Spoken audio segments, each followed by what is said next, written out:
팩 제로, 정보 제로, 그야말로 취업 준비 제로인 취준생을 위한 취업 정보쇼 취업을 부탁해. 안녕하세요. 안녕하세요. 네, 오늘도 취업의 문을 향해 힘차게 달려볼까요?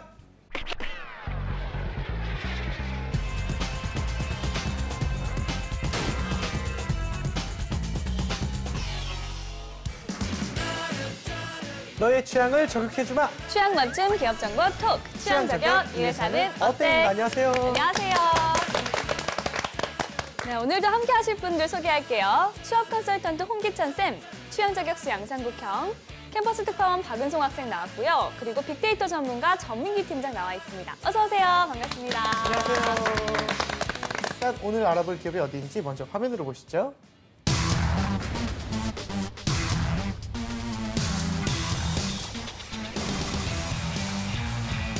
네, 오늘의 기업은 현대백화점 그룹입니다. 백화점.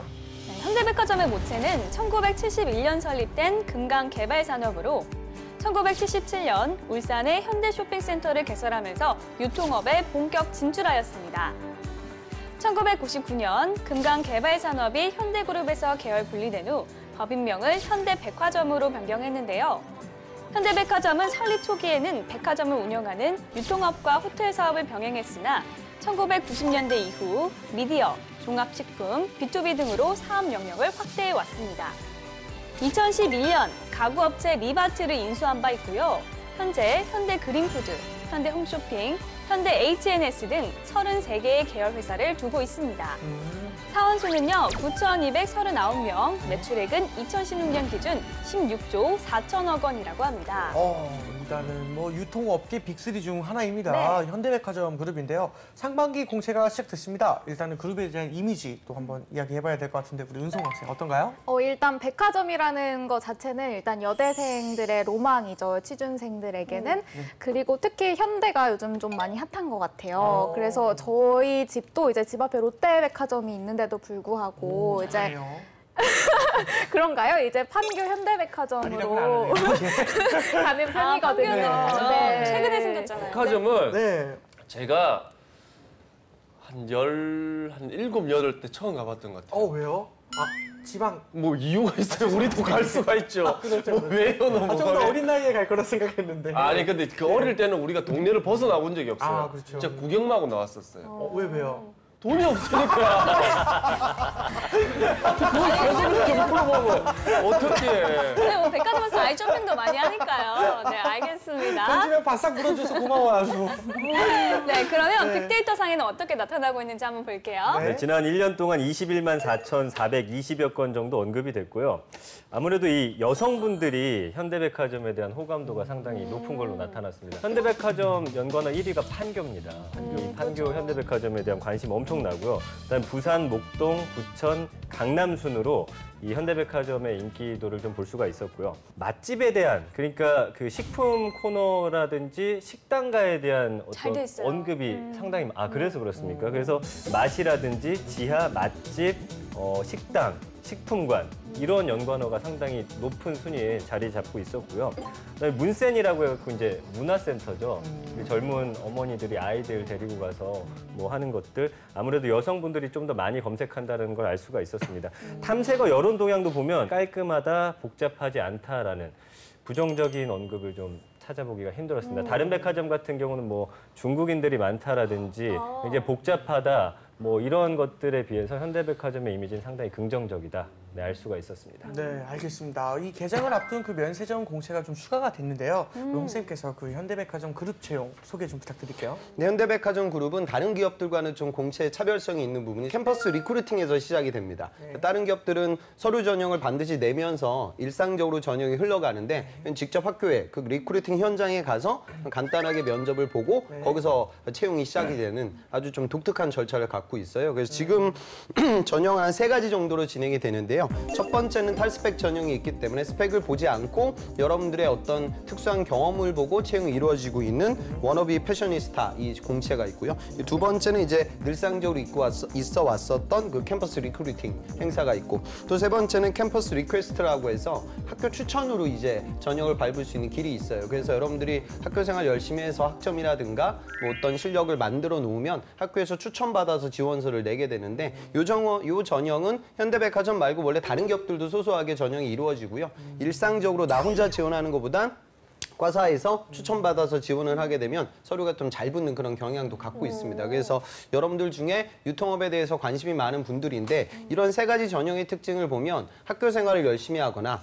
자소서는 조금 미진할지 모르지만 무언가 발표력이 좋은 친구들, 면접력이 좋은 친구들에게 기회가 좀 넓은 산업이다, 회사이다, 그렇게 보시면 되겠죠. 네, 알겠습니다. 알겠습니다. 자, 그러면 취준생들의 선호도는 어떤지 알아볼 텐데요. 은송아 쌤 어디 다녀왔나요? 네, 이번에는 아까 홍쌤이 말씀해주신 연세대학교에서 열린 캠퍼스 리크루팅 현장을 직접 다녀왔습니다. 그래서 이제 인적성을 보기 전에 이제 통과해야 하는 그런 전형에 있는 분들을 직접 모시고 이야기 나눠봤습니다. 알겠습니다. 학생들의 이야기는 영상을 보고 나누겠습니다.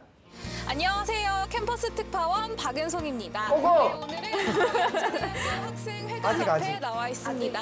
제가 저번 주에 이곳에 왔을 때만 해도 날씨가 정말 추워 보이네요. 좋았었는데 옷이 NCS였어요. 그리고 지금 이렇게 바람이 불고 있습니다. 그럼에도 불구하고 우리 취준생분들 자소서 열심히 쓰고 계실 텐데요. 오늘은 바로 이곳에서 현대백화점 캠퍼스 리크루팅을 진행한다고 해서 찾아왔습니다. 다 함께 가보실까요? 고고고!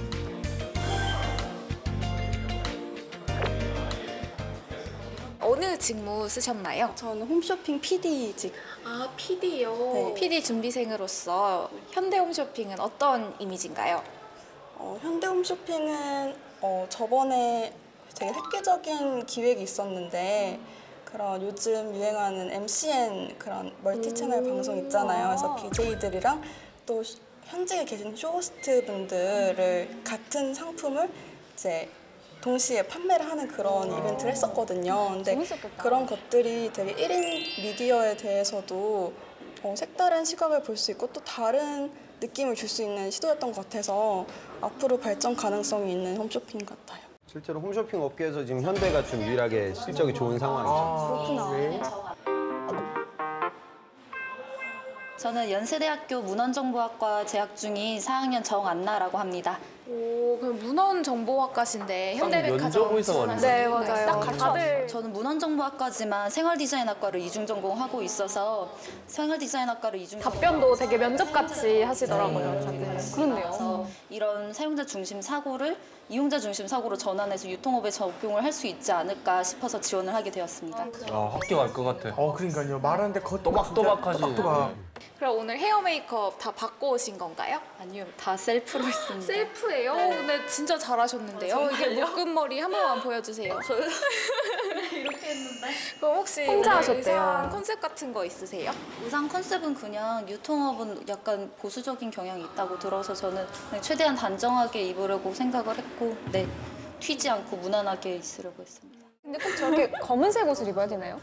뭐 꼭 그럴 필요는 없는데요. 통상적으로는 이제 백화점은 고객 응대를 하니까 여러분들 입장에서는 고객 응대할 수 있는 마음가짐, 그리고 직장인으로 거듭날 수 있는 태도를 보는 자리라서요. 저는 좀 진중하게 입고 가시는 걸 추천드립니다. 면접은 어떠셨나요? 사실 할 말이 굉장히 많았는데 좀 많이 어필을 하지 못한 것 같습니다. 근데 그래도 좀 잘 질문에 대답 잘 하고 해서 뭐 후회는 없습니다. 뭐 기억에 남는 질문 있을까요, 혹시? 제 백화점과 아울렛의 차이. 차이. 대답 잘 하셨어요? 가격 차이. 가격 어려웠구나. 차이. 네, 그게 그것도 조금 뭐 기억에 있어요? 남고 대답 잘 못한 것 같아요. 재고 아니에요? 가격 차이라고 얘기하면 재미없겠죠. 그러니까 그거는 이제 통상적으로. 그러니까 저런 질문을 혼자한테만 하는 게 아니라 여러한테 같이 해요. 그러니까 차별화되는 게 좀 필요하겠죠.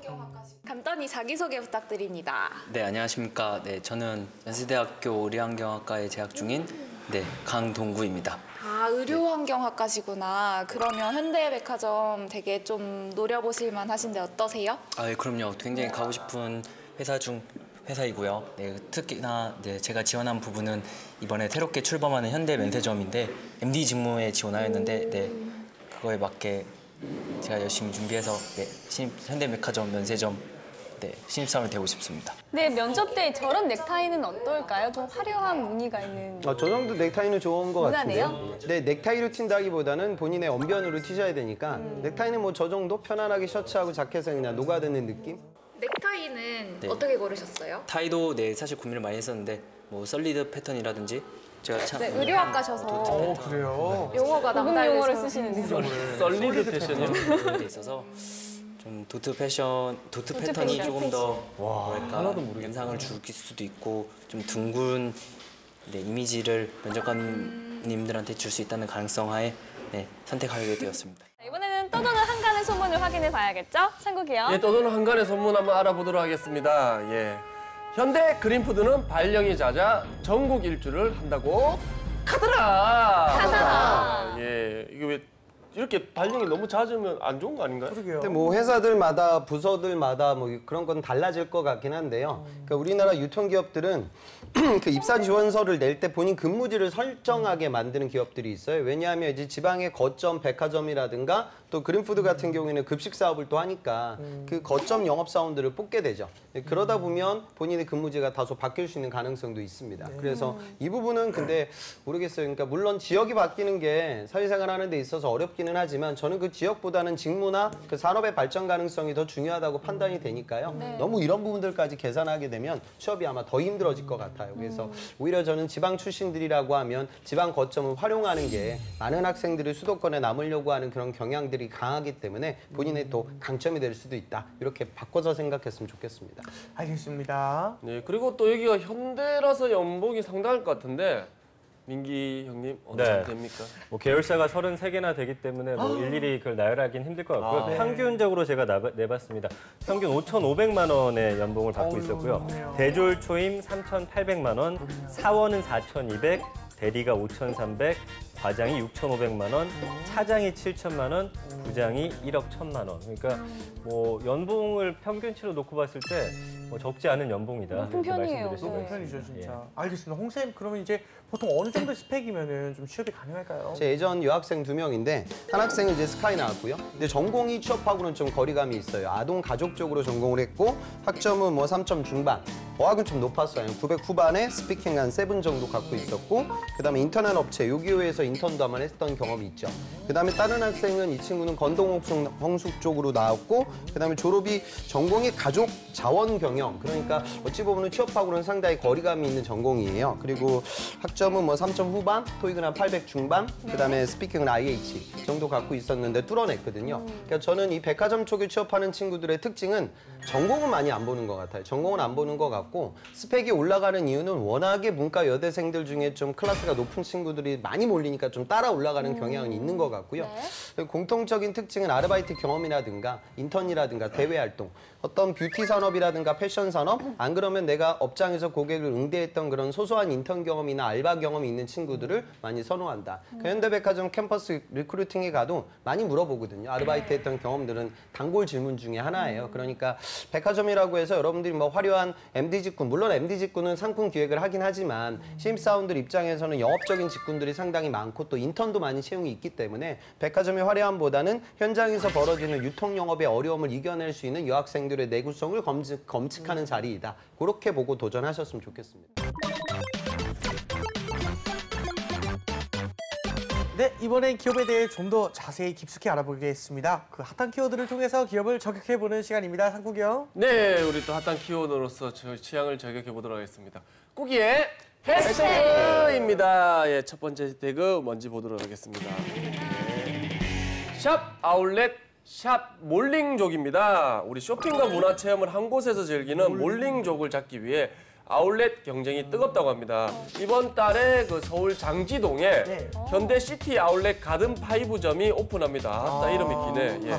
이로써 5개의 아울렛을 운영하게 됐다고 합니다. 네. 백화점은 열지 않아도 아울렛은 연다고 할 만큼 아울렛이 뜨고 있는데요. 한번 자세히 알아볼까요? 국내 백화점 매출을 보면 2012년에 29조 1천억 원, 13년에 29조 8천억 원, 2016년에도 29조 9천억 원. 그러니까 30조 원 벽을 이제는 넘지 못하고 있는 상황이에요. 그래서 이것은 앞으로 좀 쉽지 않을 거다 이렇게 보고 있고요. 이거를 좀 타개하기 위해서 사실 세일 행사를 많이 했었는데 그러다 보니까 뭐 계절마다 세일을 하게 되고 사람들은 이 세일에 좀 무덤덤해지다 보니까 오히려 좀 역효과가 좀 많이 난 그런 감도 있고요. 그다음에 소셜 커머스라든지 온라인 쇼핑몰 그리고 직구를 통해서 더 싼 가격에 직접 구매를 할 수 있다 보니까 이제 판매량이 줄어들 수밖에 없겠죠. 그렇죠. 그러다 보니까 어쩔 수 없이 최근 그 신장세를 가지고 있는 아울렛 쪽으로 이제 눈을 돌릴 수밖에 없는 건데 현대백화점그룹도 말씀해드린 대로 4곳을 지금 운영하고 있습니다. 동대문, 가산, 김포, 송도.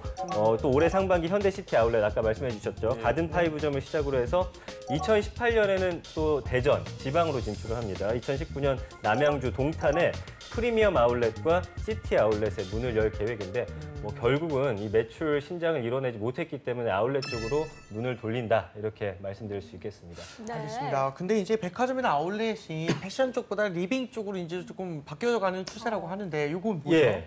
아까 말씀드린 게 이제 몰링족인데 네. 몰링이라는 게 뭐냐면은 쇼핑몰에서 쇼핑만 하는 게 아니라 식사도 하고 뭐 영화도 보고 할 수 있는 모든 것들을 한다라는 건데 이런 게 이제 트렌드가 되면서 더 많은 사람들을 오래 머물게 하기 위한 이제 목표를 잡게 된 거예요. 이제는 라이프 숍들이 어떤 전 세계적인 추세입니다. 이제 윌리엄스 소노마사라는 미국 최대 홈퍼니싱 기업이 있는데 현대백화점에서 이걸 유치하기로 했습니다. 그래서 향후 10년간 매장을 30개 이상 열어서 오늘 2018년에는 매출 1조 클럽에 가입을 하겠다라는 목표를 지금 세우고 있거든요. 네. 이 리빙, 그다음에 말씀드린 대로 몰링이 이제 현대백화점에서는 주력 사업으로 지금 잡고 있는 그런 모양새입니다. 네. 네. 다음 해시태그도 보겠습니다. 다음 해시태그 보도록 하겠습니다. 예. 샵 조인성 샵 렌탈입니다. 이게 뭐죠? 예, 우리 현대 렌탈케어의 새 모델로 조인성이 낙점되었다고 합니다. 현대백화점 그룹이 생활가전 렌탈 사업을 적극적으로 추진한다고 합니다. 오, 바람직하네요.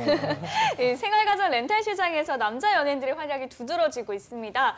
자세히 알아볼까요? 네, 현대백화점 그룹이 사실 생활가전 렌털 사업부를 현대 렌탈케어를 통한 이제 직영을 하게 됐습니다. 본인들이 직접 운영을 하겠다라는 네. 거고요. 이 2015년 현대 홈쇼핑 600억 원을 출자해서 이제 설립한 회사인데 지난해 100억 2,600만 원 규모의 매출액을 기록을 했고요. 뭐 정수기라든지 공기청정기, 비데를 중심으로 이제 렌탈 사업을 했었는데 이제는 홈클리닝, 그다음에 가전제품, 펫케어 다양한 서비스를 선보일 예정이고요.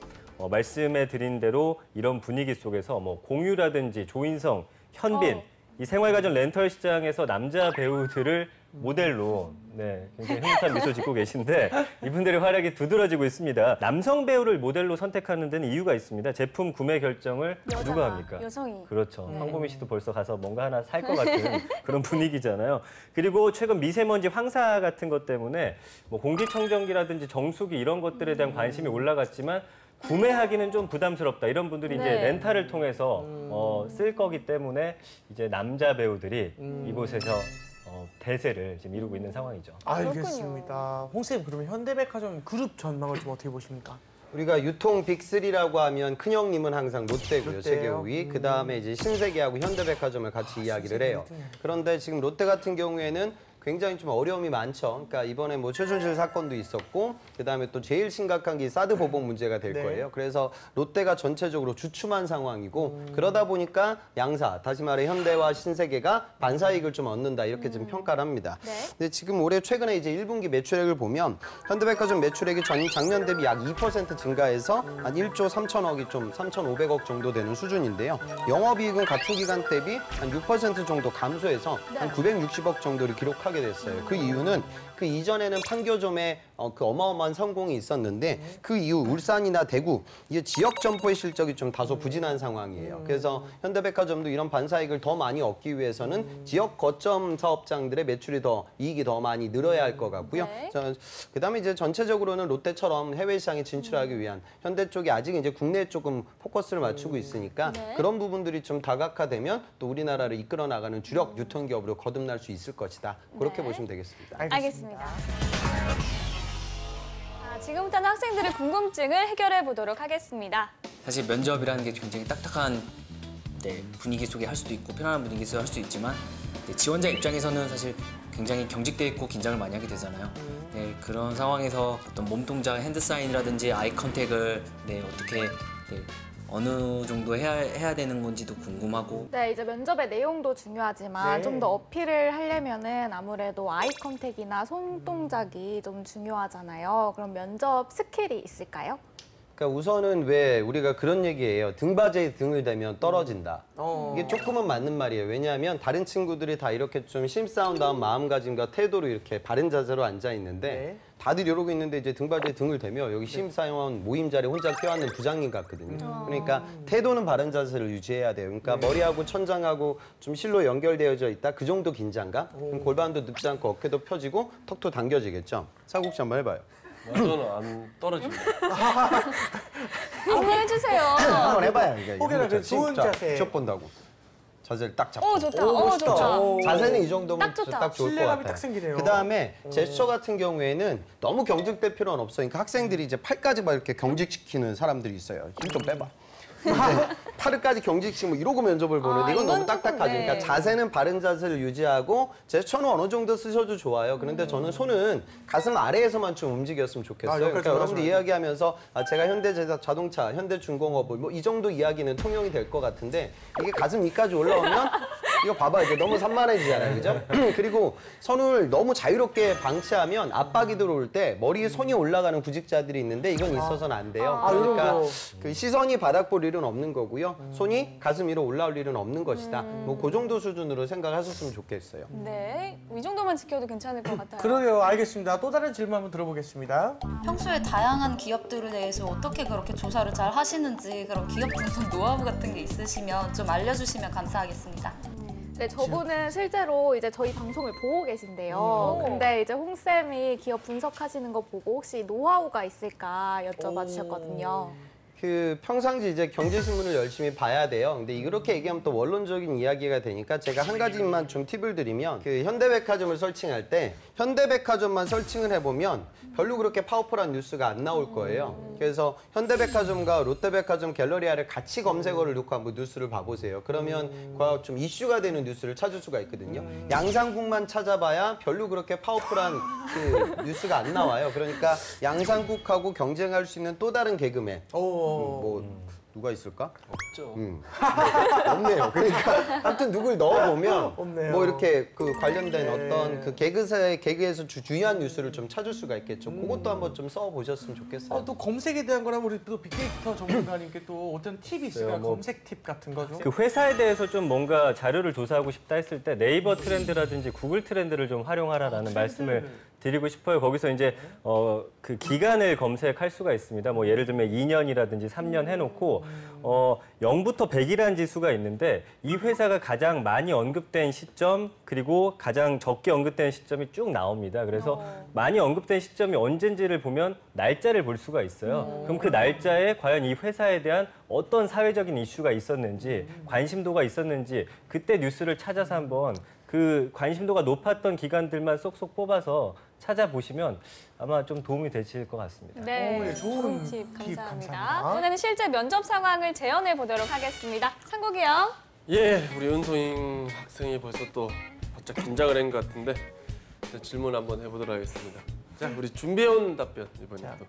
백화점에서 가장 중요한 매장은 어디라고 생각합니까? 저는 아무래도 요즘은 지하 준비해오니까 1층에 있는 아무래도 나오면서 식품관이 제일 중요하다고 생각합니다. 그래서 요즘에는 백화점에 단순히 상품을 구매하러 가는 게 아니라 이제 백화점에 가는 것 자체가 이제 휴가고 일상인 그런 소비 문화가 트렌드인데요. 더 저희 고객님들을 저희 백화점에 오래 머무르게 하기 위해서는 식품관에 좀 더 다양한 음식들 종류를 입점해야 한다고 생각합니다. 아, 예. 조금 마음에 안 드셨나요? 아니, 이 정도면 괜찮았어요. 예. 자, 백화점에서 아이 쇼핑만 하고 우리 실제 구매는 온라인에서 하는 고객들이 많습니다. 이 문제를 해결을 어떻게 해야 되겠습니까? 제 생각에는 아무래도 백화점의 장점은 저희가 소비자들을 직접 만나서 상품을 권유할 수 있다는 점인 것 같은데요. 일례로 제가 이제 화장품 가게에 테스트를 하러 갔는데 그분이 갑자기 오라고 하더니 화장을 해주시겠다고 하는 거예요. 그래서 저한테 이제 섀도우 팔레트로 갖가지 색상으로 화장을 다시 다 해주신 거예요. 그러고 그거를 저한테 이제 권유를 하셨어요. 근데 제가 너무 감사해서 그거를 사게 되더라고요. 직접 화장을 해주시니까. 그래서 아 이게 또 마케팅이구나. 그래서 제가 하나 배웠고 앞으로 뭐 스파 브랜드와 백화점이 좀 더 차별을 두기 위해서는 고객 맞춤으로 다양하게 다가가야 하지 않을까 옷을 입혀줘야 싶습니다. 되나요? 방안. 막 더 그 인터넷으로는 아무래도 저희가 골라야 하는데 백화점에서는 이제 직원분이 직접 이게 더 잘 어울리실 것 같아요 하면은 아무래도 실구매로 더 이어지지 않을까요? 지금도 그렇게 하고 있잖아요. 거의 한 20년 이렇게 하고 있는데. 아, 진심으로 더 소비자들에게 다가가야 한다고 생각합니다. 더 온라인 진심으로. 상으론 만날 수 없지만 더 진심이 더 진심. 진심 아닙니다. 더 진심. 더 진심입니다, 진심. 예. 결론은 더 진심으로 다가가자. 아이고. 알겠습니다. 아이고. 자, 우리 홍기찬 씨. 예. 백화점에서 가장 중요한 매장은 어디라고 생각합니까? 저는 매장이라는 표현보단 그 옷을 사러 오는 고객들 또는 전자제품을 사러 오는 고객들, 문화센터를 이용하는 고객들 다 목적들은 다르지만 모든 고객들이 갈 수밖에 없는 장소가 저는 화장실이라고 생각이 듭니다. 그리고 백화점 화장실은 또 백화점의 브랜드 이미지를 가장 잘 보여줄 수 있는 장소이기 때문에 매장은 아니지만 어찌 보면 저는 화장실이 더 중요한 백화점의 장소가 아닐까 그렇게 생각됩니다. 이거 뺏긴 거 아니에요? 지금 좀 전에 생각한 거야, 여기 앉아서. 저번에 학생이 저도 그 들었어요. 백화점 기억나요. 화장실 찍어서 올렸다 분석했다고. 했잖아. 아, 그건 질문의 의도가 다르지. 그거 똑같은 거 아니야? 기억나는데요? 면접관이니까 저번에 그 자료를 쓸 거예요. 힐티 파일을 저에게 가져왔는데 그런 건 하나도 없어요. 제 여자친구하고 직접 돌아다니면서 하나하나 롯데백화점, 신세계백화점, 현대백화점의 여자 화장실 비교 분석 자료를 만들었어요. 저는 그 자료가 너무나 멋있는 거예요. 백화점 뭐 롯데백화점, 신세계백화점 화장실을 다 분석해놨다고. 찍어서 분석해서 했는데 그게 너무 괜찮았다라고 선생님 입으로 얘기했어요. 아, 그래도 알아야 돼. 이게 넘어가요. 뺏겼네 이거. 백화점에서 아이쇼핑하고 실제 구매는 온라인으로 하는 우리 고객들이 많습니다. 이 문제 해결 방안을 우리 어떤 것이 좋을까요? 굉장히 어렵고 또 완벽하게 해결도 불가능한 우리 백화점의 과제라고 생각이 듭니다. 네. 전략도 이원화돼야 된다고 생각을 합니다. 그래서 우선은 파레토 마케팅을 정확하게 실시를 해서 오히려 정말 고가형 고객들, 초급 명품들을 이제 구매할 수 있는 고객들을 다른 백화점들 대비 뺏기지 않기 위한 전략. 다시 말해 가격적인 부분을 무시한 채 명품 마케팅을 더 강화시키기 위한 백화점의 자구책도 있어야 된다고 판단됩니다.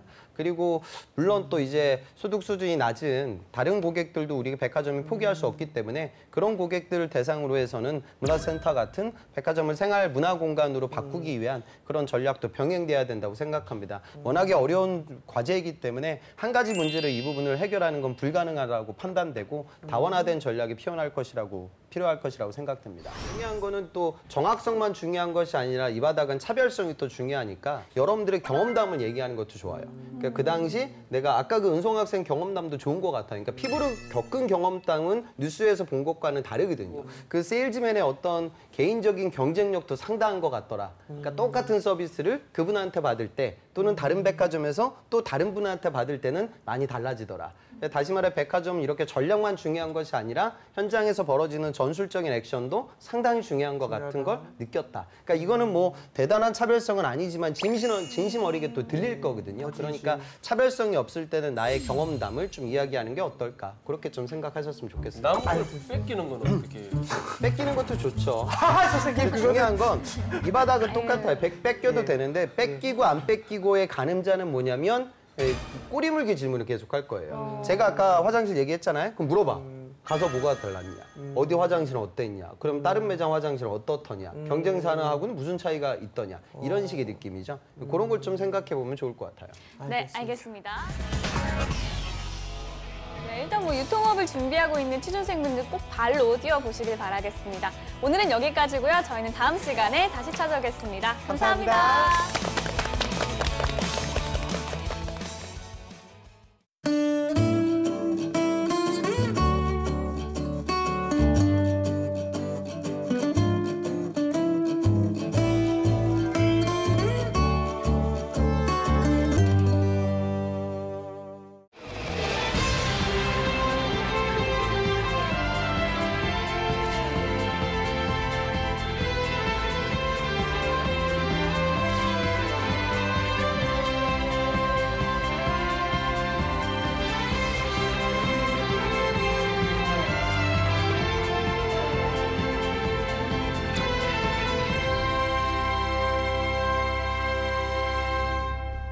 안녕하세요. 안녕하세요. 안녕하세요.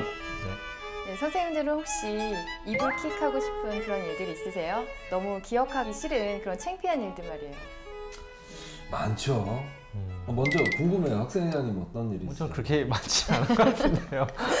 그래요? 그렇게 한 번씩. 기억에 남는 것들은 뭐 너무 창피한 것들도 많지만 뭐 기억나는 옛날 면접 때 좀 기억이 나요. 옛날에 어렸을 때 이제 그 20대 그때 그 시절에 어떤 회사를 면접 보는데 그 회사 갈까 말까 되게 고민을 많이 하다가 그냥 갔는데 항상 저는 좀 그 당시에 무슨 생각이 있었냐면 난 면접을 정말 잘하는 사람이야 라는 생각을 갖고 있었습니다. 면접 보면서도 되게 잘한다는 느낌을 제가 받았어요. 근데 그 회사에 대해서 갑자기 그 대표님이 회사에 대해서 좀 이렇게 좀 얘기 좀 해봐라 라고 했는데 제가 사실은 전날 그렇게 고민을 하다가 회사에 대해서 너무 대충 보고 왔는데 어떤 회사는 잘 모르겠더라고요. 그래서 막 그 회사 이렇게 책장을 보면서 뭐 이렇게 보고서 같은 거 있어가지고 그걸 보면서 좀 얘기를 했었거든요. 순간적으로. 근데 그걸 보신 사장님께서 갑자기 더 이상 기분이 나빠서 나는 같이 면접을 볼 수가 없다. 회사에 대한 너무 기본적인 예의와 매너를 지키지 못한 사람이다. 면접이 딱 종료가 되었습니다. 그래서 그때 너무 얼굴이 붉어져가지고 괜히 미안하고 이분 괜히 시간을 빼앗은 것 같기도 하고 그랬던 기억이 좀 남네요. 네. 그렇군요. 네. 그래서 우리 취준생들도 입사 면접 할 때 공부를 많이 하고 가셔야 돼요. 제가 엄청 강조합니다. 그래서 탈락하신 거죠 그때? 탈락했죠. 네. 근데 대단하지 않습니까? 탈락을 했는데 면접 전문가가 되게 계신 거예요. 그렇군요. 그러게 말이죠. 실패를 통해서 배웁니다. 그러시죠. 네. 근데 이 실수 결국 지나가면 다 잊혀지잖아요. 그리고 20대 요즘 이 방송을 보시는 분들은 한창 실수를 해야 될 때고 맞습니다. 할 수밖에 없는 시기인 것 같아요. 근데 그쵸. 또 나이 들면 실수도 줄어들고 그러니까 그리고 요즘 와서 제가 그렇게 또 나이를 많이 든 건 아니지만 또 지나가 보면 실수할 때가 또 그리워요. 그렇군요. 요즘은 실수 안 하려고 이렇게 노심초사하고 살게 되다 보니까 그냥 실수해가면서 발전하고 이런 시대가 좀 시절이 그립기도 합니다. 그게 바로 연륜이고 연륜이 있으신 거죠. 네, 뭐 그럴 수도 있겠죠. 뭐 요즘 뭐 좀 모든 걸 표현할 수 있는 능력이 좀 생겨갔습니다. 네, 모든 일에 일희일비하지 않는 그런 모습 참 멋지고 좋습니다. 요즘 그 학생들 보면 워낙에 또 취업이 힘들지 않습니까? 근데 여전히 이 취업이 힘든 거를 너무 이 학생이 이제 받아들이지 못하는 학생들이 굉장히 많습니다. 그래서 하나 떨어지게 되면 한 달 동안 쉬고 뭐 이런 친구들이 되게 많은데 일일비하지 말고 좀 꾸준하게 좀 실패를 거듭하고 좀 더 나아지는 점들을 좀 더 발견하고 해서 좀 더 앞으로 나아갔으면 좋겠다는 어떤 조언을 해드리고 싶습니다. 네. 또 역시나 학생회장님의 덕담으로 이렇게 마무리를 하는군요. 네, 저도 좀 더 힘내서 진행을 해보도록 하겠습니다. 그럼 오늘 또 어디를 또 지원을 하는지 어떤 회사에 대해서 우리 좀 공부하게 되는지 좀 한번 알 수 있을까요? 오늘의 지원자는요, 한국수력원자력의 기계직군으로 지원을 한다고 합니다.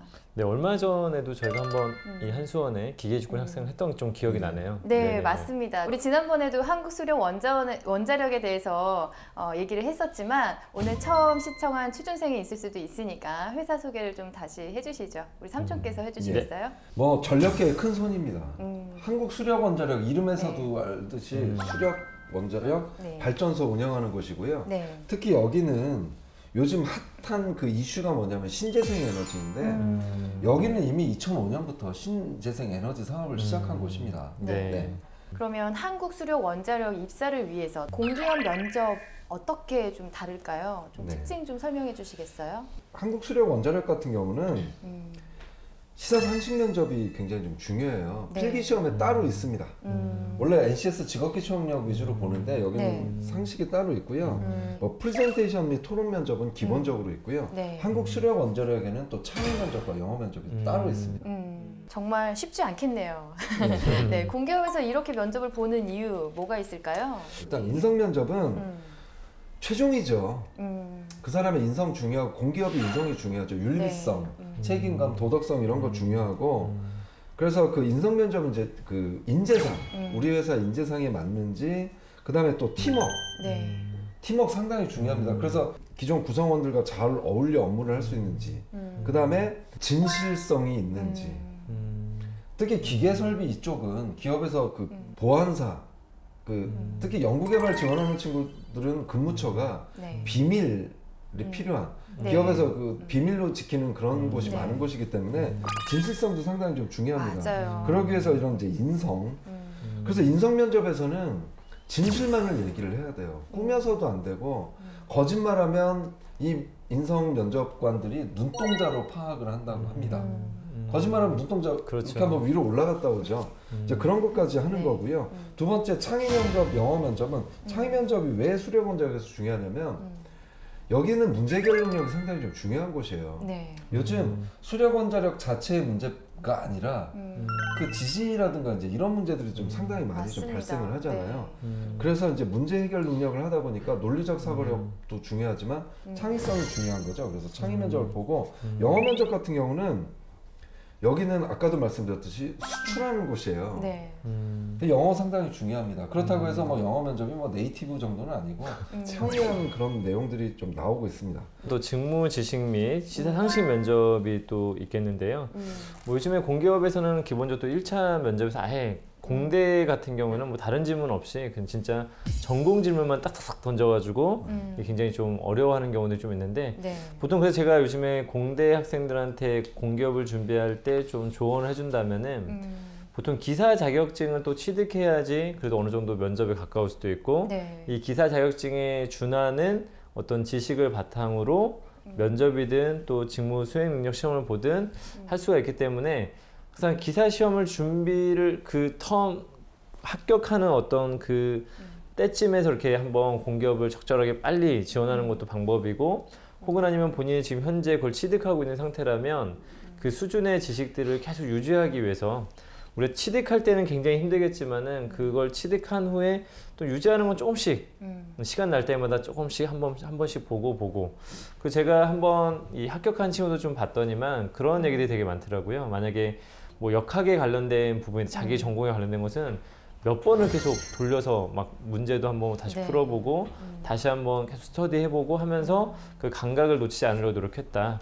그래서 갑자기 한 번에 다 하긴 너무 양이 방대하기 때문에 네. 지금 시간이 있을 때 조금씩 준비하는 것 또 어차피 기사 자격증이 좀 거의 대부분 필요하기 때문에 그런 차원에서 직무 지식을 좀 준비한다면 직무 면접은 뭐 원활하게 통과될 수 있을 것 같고 네, 문과 학생들 같은 경우에는 뭐 이게 재무나 이런 쪽이면 이 직무 관련된 전공 지식도 물어보기도 하지만은 또 애매한 학과들도 굉장히 좀 많이 있습니다. 영문과 학생한테 갑자기 영어 문법을 물어볼 수는 없기 때문에 네, 보통은 그렇죠. 그런 경우에는 이제 학생들이 직무하게 되면 되게 헷갈려하는 경우들이 많은데 대체로 그럴 때는 회사 조직에 대한 이해를 하는 게 굉장히 좀 중요하거나 혹은 아니면 그 사람의 어떤 그 일하는 상황에서 나타날 수 있는 어떤 상황에 관련된 질문들에 대해서 한 번쯤 생각해보고 답변을 준비할 필요가 있을 것 같고요. 네. 그 다음에 시사 상식에 관련된 부분들은 뭐 대체로 준비를 하자면 평상시에 좀 신문을 좀 많이 읽었으면 좀 좋겠다. 네. 왜냐면 이게 본인이 지금 알고 있는 지식을 가지고 말하기에는 대체로 학생들이 좀 뭔가 약간 논리가 없는 경우들이 많기 때문에 네. 신문에서 다양한 관점의 이야기들을 많이 들어보는 게 좀 더 좋을 것 같고요. 혹은 본인이 가장 관심 있는 어떤 시사 이슈나 이런 걸 얘기할 때 정치적인 이슈 같은 건 피하는 게 좋습니다. 가끔씩 요즘에 우리나라 정치 네. 이야기를 요즘에 워낙에 많이 하기 때문에 자기도 모르게 정치 이야기를 할 수 있는데 그런 것은 가급적이면 호불호가 나눠질 수도 있기 때문에 반드시 피하는 방향으로 이야기를 했으면 좀 더 좋겠다라고 말씀을 드려보고 싶습니다. 그 다음에 이제 마지막 프레젠테이션하고 토론인데 프레젠테이션하고 토론은 단기간에 준비하기가 어렵습니다. 네. 이건 이제 평상시 모습이 나오는 거고 특히 그 프레젠테이션은 그 지원자의 문제 해결 능력 평가하기 위해서 시행되고 있는데 프레젠테이션 면접을 보면 토론도 마찬가지지만 짧은 시간 안에 어려운 주제를 주고 준비를 시키잖아요. 네. 이게 문제 상황이에요. 20분 시간 주고 100분 토론 나가라 그러면 하시겠어요? 나는 찬성하는데 또 반대 역할도 주고 뭐 이런단 그쵸, 말이죠. 그렇죠. 그런 상황에서 하다 보니까 이게 이미 문제 상황이에요. 그러니까 이런 상황에서 어떻게 순발력을 발휘하고 그런 걸 하다 보면 이 사람의 많은 것들이 평가가 되는 그런 면접이라고 볼 수 있습니다. 그래서 그 프레젠테이션 할 때 지식 같은 것도 평가가 되니까 너무 고집을 부리거나 면접관들이 또 지적을 할 수도 네. 있거든요. 그럴 때는 인정할 건 인정하고 좀 이런 모습을 좀 보였으면 좋겠고요. 프레젠테이션 할 때 점수 많이 깎이는 사람들이 어수선한 겁니다. 손을 너무 많이 쓰거나 움직이거나 네. 뒤를 잡고 보거나 뭐 이런 것들이 훨씬 더 중요하고 그다음에 토론은 그거랑 구별을 하셔야 돼요. 토론 배틀. 토론 배틀은 싸우는 거죠. 네. 누군가 상대방을 이겨서 뭐 결승에 올라가고 그런 건데 기업에서는 토론은 그런 게 아닙니다. 실제로 이 토론을 하는 건 기업형 인간인가를 좀 보는 거거든요. 실제로 기업에서 토론할 때는 서로 상대방 존중하고 특히 요즘 이제 그걸 많이 하죠. 브레인스토밍 같은 거 많이 하다 보면 모든 의견을 다 존중하고 기록을 해놓고 그런 거죠. 좋은 의견 주셔서 감사합니다. 너 그게 말이 되니? 이게 아니라 그래서 그 토론에서 가장 중요한 건 공격적 성향이 있진 않나, 상대방을 좀 배려하는 모습이 안 보이나, 이런 게 훨씬 더 중요할 것 같아요. 네. 그리고 이제 토론 같은 경우는 좀 시사적인 부분이 많이 나오는데 평상시에 시사 공부를 많이 한 친구들은 따로 준비를 할 필요는 없는데 안 한 친구들 같은 경우 뭐 일주일 후에 토론이 잡혔다 그러면 최근 3개월치 신문 사설은 한번 꼭 한번 읽고 갔으면 좋겠습니다. 그래서 어쨌든 의견을 잘 듣고 경청하고 그걸 받아들이고 같이 결론을 융합된 결론을, 합의된 결론을 도출하는 자세, 이런 것들이 토론에서 훨씬 더 중요합니다. 네. 정말 두 분 너무 고생해 주셨는데요. 네. 토론 면접과 토의 면접 같은 경우에는 저희가 또 작년에 하반기 특집으로 맞습니다. 또 했기 때문에 또 궁금하신 분들은 또 찾아서 보셨으면 좋겠어요. 그게 저희가 또 해주고 싶은 얘기가 참 많이 담아져 있거든요. 그래서 조회수도 엄청 높더라고요. 네, 보고 많이 그렇습니다. 도움이 된다고 맞습니다. 하니까 그렇게 좀 집중해서 보시면 좋을 것 같고요. 지금까지는 저희가 공기업 면접에 대해서 알아봤는데요. 오늘의 지원자는 취업하기 위해서 어떻게 준비를 하고 있는지 셀프 영상을 보면서 계속 얘기를 나눠보도록 하겠습니다. 네, 알겠습니다.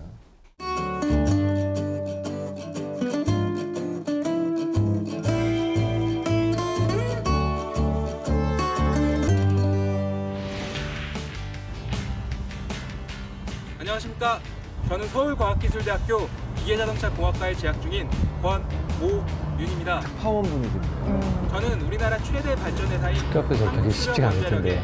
기계설비 정비팀에 지원하고자 합니다. 실내에서 보통 촬영을 많이 하는 현재 야외 수력 촬영. 원자력은 쉽지 않죠. 우리나라 사람 전력 쳐다보니까. 생산의 주축을 담당하고 있습니다. 새벽 6시일 수도 있습니다. 또한 아랍에미리트 바라카 원전 운영 지원 계약을 하는 등 사업의 무대를 글로벌하게 넓혀가고 있다는 사실이 제 가슴을 뛰게 만들었습니다.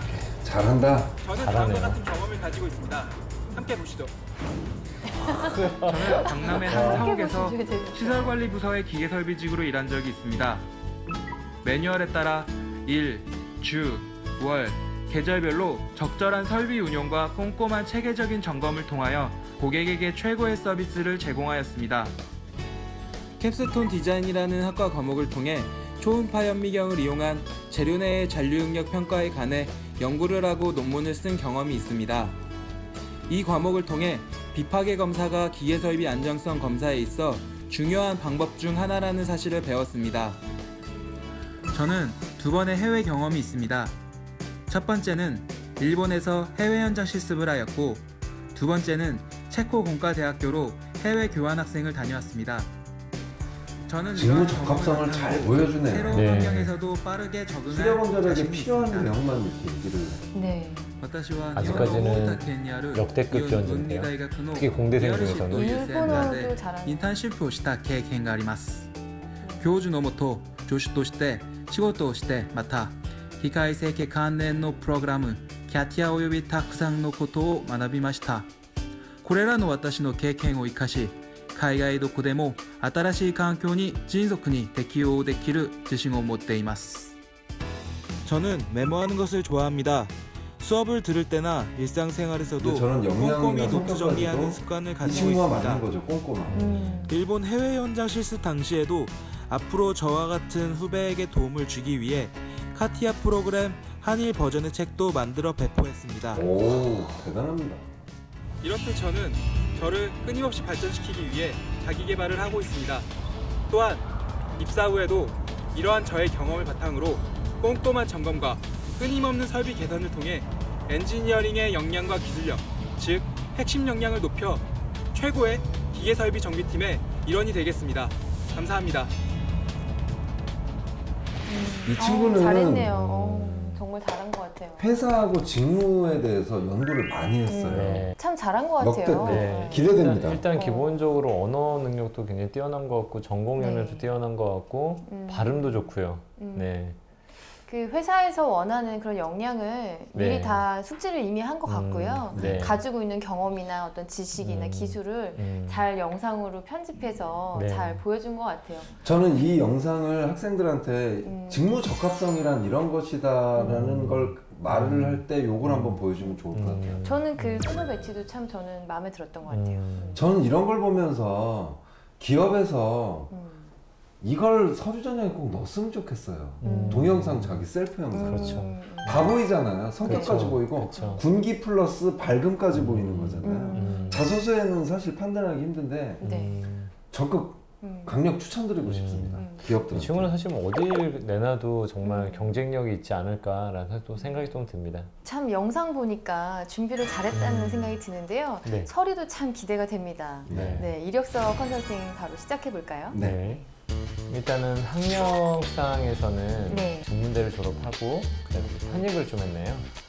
편입을 했는데 약간 그 공백이 살짝 있는데 좀 이런 부분들은 또 질문을 한 번 정도는 해볼 수 있는 부분이라서 어떤 일을 했었던 것인지 그런 부분들을 좀 준비를 하면 좋을 것 같고 왜 편입을 했는지에 대한 이유도 굉장히 자주 나오는 질문 중에 하나이기 때문에 그런 부분도 좀 신경을 쓰고 있었으면 좋을 것 같습니다. 네, 그다음에 뭐 경력상이 좀 있고요. 네.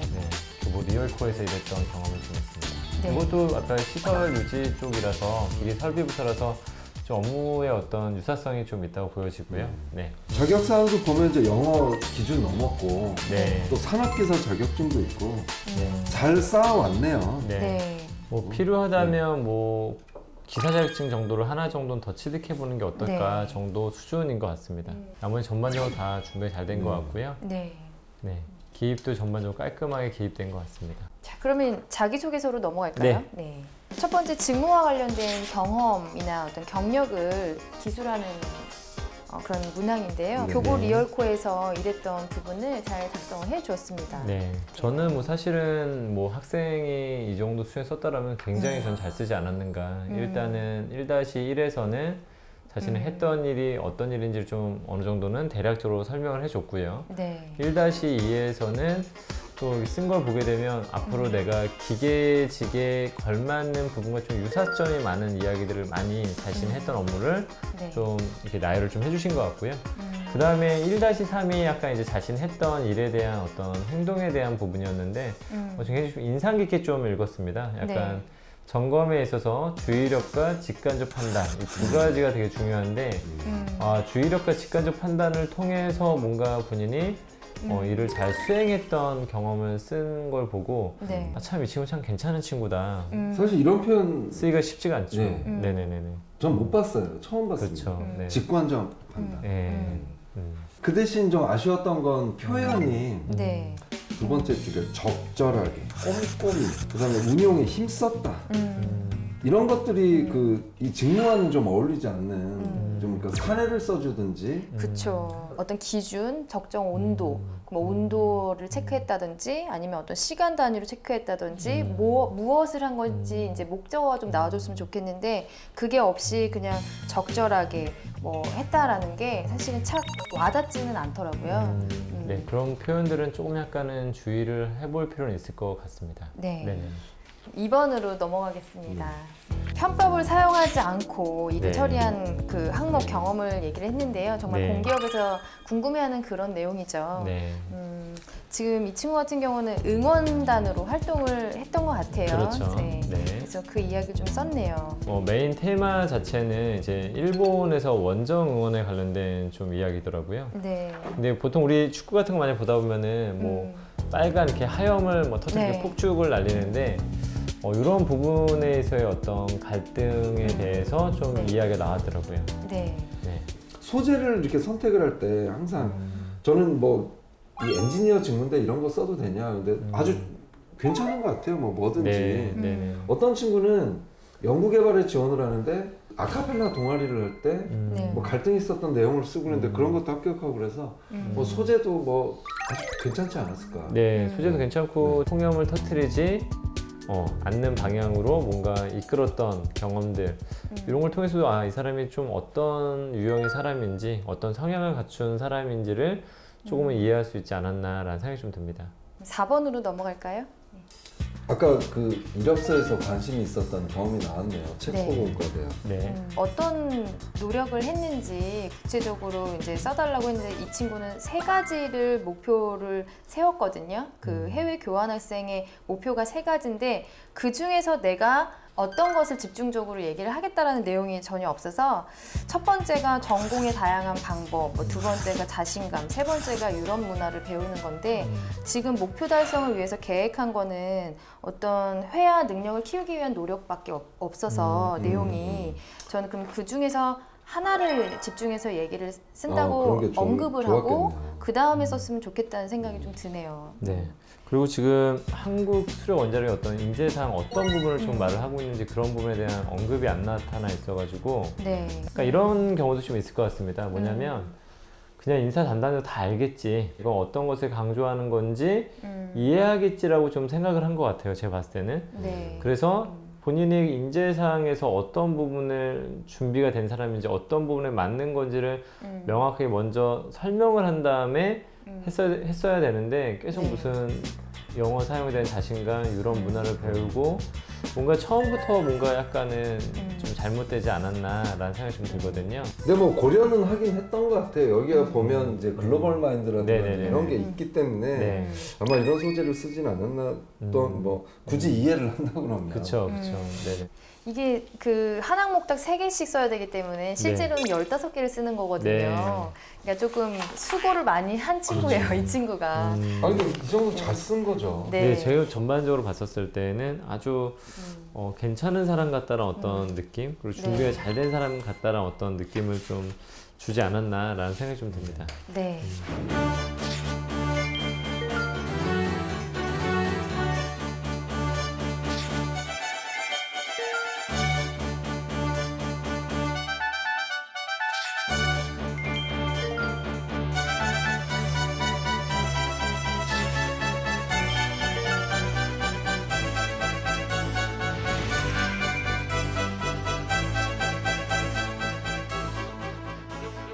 괜찮은 수준의 자소서를 또 저희가 오랜만에 봐가지고 맞습니다.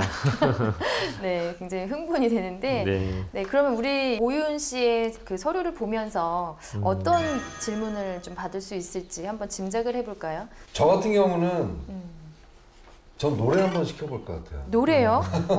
왜 그렇죠? 이 친구 아까 그 셀프 영상에 보니까 말하는 게 이게 좀 군인처럼 말하는 게 있어요. 너무 딱딱하고. 그래서 이 사람의 유연성이라든가 뭐 이런 것들 혹시 안 가지고 있으면 어떡하지 하는 의미에서 저는 노래 한번 시켜볼 것 같아요. 제가 면접관이면. 면접에서도 계속 군기 잡힌 모습만 보여주면 그럴 것 같습니다. 그럴 때는 박수 한번 부탁드립니다 이러면서 신나게 해야 되겠죠.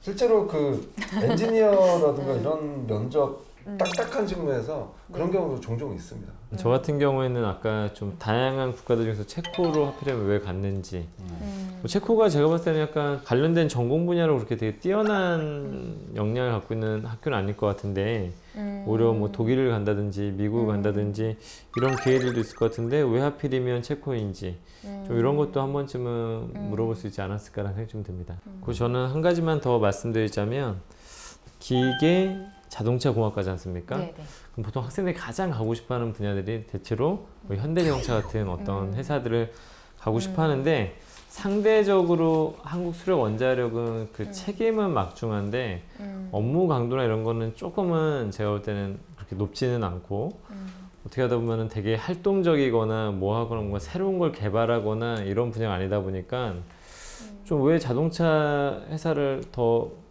좋아했었을 것 같은데 왜 여기를 왔는지에 대해서 더 많이 물어보지 않을까 특별히 여기에 온 어떤 지원 동기를 더 많이 물어보지 않을까라는 생각이 좀 듭니다. 저는 일상생활에 대한 얘기를 좀 물어보고 싶은데요.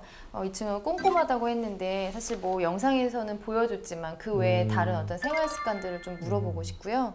그 다음에 이 설비 정비 같은 경우에 꾸준히 뭔가 그 같은 상태를 유지한다는 게 쉽지가 않거든요. 그래서 꾸준히 뭔가를 길게 해온 것들이 혹시나 있는지 한번 여쭤보고 싶어요. 네, 그럼 오윤 씨 참 호기심을 자극하는 그런 경험을 많이 가지고 있어서 질문을 좀 많이 하게 될 네. 것 같은데요. 그러면 공기업 이런 면접에서 조금 당황스러울 만한 그런 질문들이 뭐가 나올까요?